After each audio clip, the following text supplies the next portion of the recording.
Hey everyone, it's Jason. You know, the key to having a profitable project is to know all the numbers that are going into that project. Today we're going to talk about numbers behind 65 Washington Street, and not the numbers Conrad gave us or the numbers they use on TV shows, but all the numbers behind it. Let's take a look. Before we get to numbers, let's talk about the property itself. 65 Washington Street is in Leominster, Massachusetts.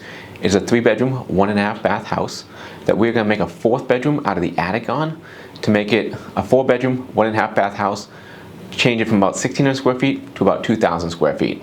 So on the TV shows on HGTV and everything like that, there are numbers they talk about on there. There's the after repair value, or what they're going to sell it for. There's what they bought it for and what they repaired it for. There's many more numbers involved when it comes to flipping a house besides that. First, we're going to talk about the numbers that they use, and then we'll go into the other numbers. The after repair value, or ARV, is what we think we're going to sell it for once it's all completely fixed and ready to go on the market. Let's take a look at some of the comps on 65 Washington Street so we can see how we price this one out. If you look at these comps here, we can see that Washington Street is going to be 2,100 square feet after we finish the attic. It's 4 bedrooms, 2 baths total. One of those is a half bath. Some of its competition that we're looking at, 89 Leominster Street in Leominster. That one sold for $430,000. Very comparable numbers. We have 59 Cumberland Road in Leominster, sold for $420,000. Also comparable numbers. And then we have 42 Country Lane in Leominster. That one sold for $445,000. And lastly, you see 64 West Street in Leominster was sold for $434,900. Now, if we take a look at all of these and compare them to our property, we're going to make some changes based on what we see the value is in that property. Is it better than our property, worse than our property, stuff like that. So once we put all that together, we priced our property at $433,703. We're going to say $430,000 for this video because it makes my math a lot easier. Next, we're going to go over repair costs. We have a very high budget on this one. Our budget is $153,000 total. You can see beside me here the breakdown of how that works. We do have to put a new heating system in this house. The exterior, other than that, is pretty good. We're working on taking the chimney down for the house, and the interior had fire, so there's a lot budgeted towards the interior of the house. The last thing the big shows talk about is the buy price. We bought the house. It does cost us money to buy that house. We used hard money on this, so that means we had an origination fee. Our origination fee was $5,700 on this. We also had to pay a lawyer, and the lawyer fees were $1,000 to do the title search and all the other things that the lawyer does for us. Other miscellaneous expenses came into play. In all, total buying cost was $9,400.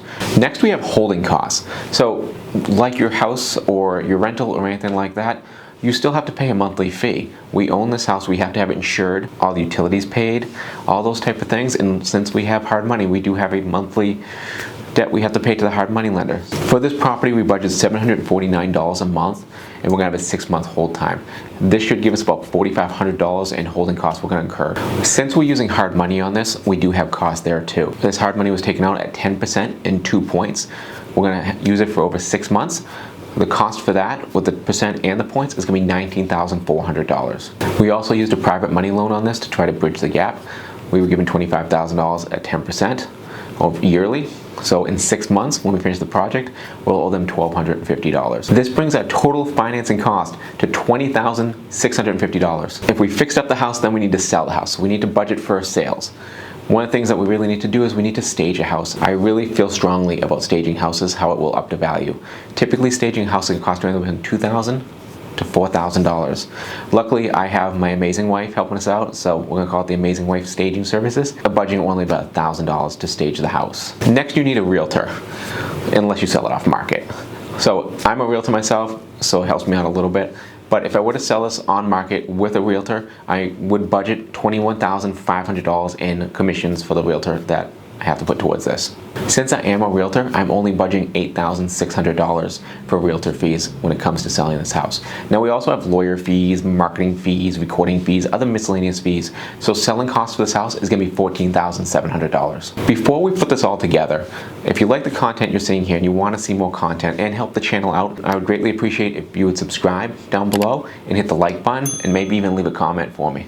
All right, let's check out those numbers. Let's start with the after repair value, what we're going to sell this house for. We decided that's $430,000. We bought the house for $165,000.